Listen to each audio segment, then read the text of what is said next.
Shalom, saudara-saudara yang dikasihi Tuhan Yesus Kristus, selamat pagi, selamat berjumpa dalam renungan harian pagi ini, hari Jumat tanggal 15 Agustus 2025.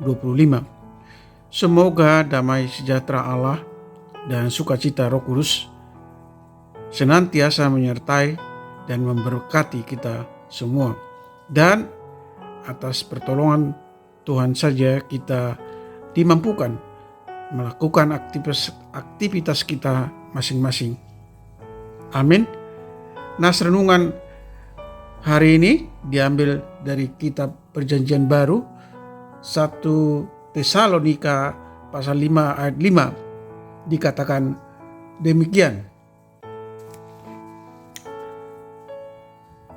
Karena kamu semua adalah anak-anak terang dan anak-anak siang. Kita bukan orang-orang malam atau orang-orang kegelapan. Demikian firman Tuhan. Tema renungan menjadi anak-anak terang. Saudara yang dikasihi Tuhan Yesus Kristus, firman Tuhan hari ini mengingatkan kita untuk hidup menjadi anak-anak terang. Paulus dengan jelas mengatakan bahwa kita bukan orang-orang malam atau orang-orang kegelapan. Artinya orang-orang kegelapan hidup tanpa arah dan cenderung melakukan dosa. Mereka tidak memiliki pengharapan dan tujuan hidup. Tetapi anak-anak terang hidupnya sangat berbeda. Mereka akan memberikan dirinya untuk dituntun oleh terang Kristus sehingga hidupnya terarah pada suatu tujuan, yaitu kepada hidup yang kekal. Di tengah dunia yang semakin gelap, Tuhan memanggil kita untuk hidup berbeda. Kita dipanggil bukan hanya percaya kepada Yesus, tetapi memancarkan terang Kristus dalam kehidupan kita. Bandingkan Matius pasal 5 ayat 14 sampai dengan ayat 16. Sebab dunia akan mengenal kasih Allah melalui tindakan dan sikap hidup kita terhadap sesama. Oleh karena itu, saudara yang dikasihi Tuhan Yesus Kristus, jadilah saksi Kristus di dunia yang gelap. Jangan berkompromi dengan pekerjaan-pekerjaan gelap, meskipun terkadang menggiurkan dan menguntungkan secara materi. Justru ketika ada orang lain yang hendak menjeratmu atau membawamu dalam pekerjaan gelap, kamu harus menolak, bahkan membawa mereka kepada terang Tuhan. Sulit,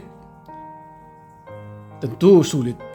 Namun Tuhan akan menolong dan menguatkan kita. Amin. Mari kita berdoa. Terima kasih Tuhan karena telah menjadikan kami menjadi anak-anak terang yang dihidupi oleh kasih Kristus pada satu tujuan, yaitu hidup yang kekal dan menjadi saksi Kristus di dunia ini. Ajar kami Tuhan lewat Roh-Mu yang kudus untuk terus dipimpin Tuhan, dan kami menyerahkan diri kami untuk dipimpin, untuk hidup dalam terang dan tidak berkompromi dengan pekerjaan-pekerjaan gelap. Meski terkadang menguntungkan secara materi, sebagai anak-anak terang, beri kami keberanian untuk saling menegur dan saling menasehati agar tidak hidup atau berkompromi dengan kehidupan gelap. Anak-anak Tuhan senantiasa berjaga-jaga dan waspada. Ibarat senantiasa menjaga api pelita agar tetap menyala. Kami berdoa untuk para pendengar renungan pagi ini, mereka yang beraktivitas baik di rumah, di perjalanan, di kantor, di pasar, atau dimanapun mereka melakukan kegiatan. Jauhkan mereka dari segala mara bahaya dan buatlah segala usaha dan pekerjaan mereka selalu berhasil. Kami berdoa juga bagi mereka yang mengalami sakit penyakit. Kiranya Tuhan berbelas kasihan menyembuhkan mereka, dan bagi mereka yang mengalami kesulitan atau berbagai masalah, kiranya Tuhan menolong mereka keluar dari masalah mereka. Terima kasih Tuhan, kami telah berdoa dan mengucap syukur dalam nama Tuhan Yesus Kristus. Amin. Shalom. Tuhan Yesus memberkati.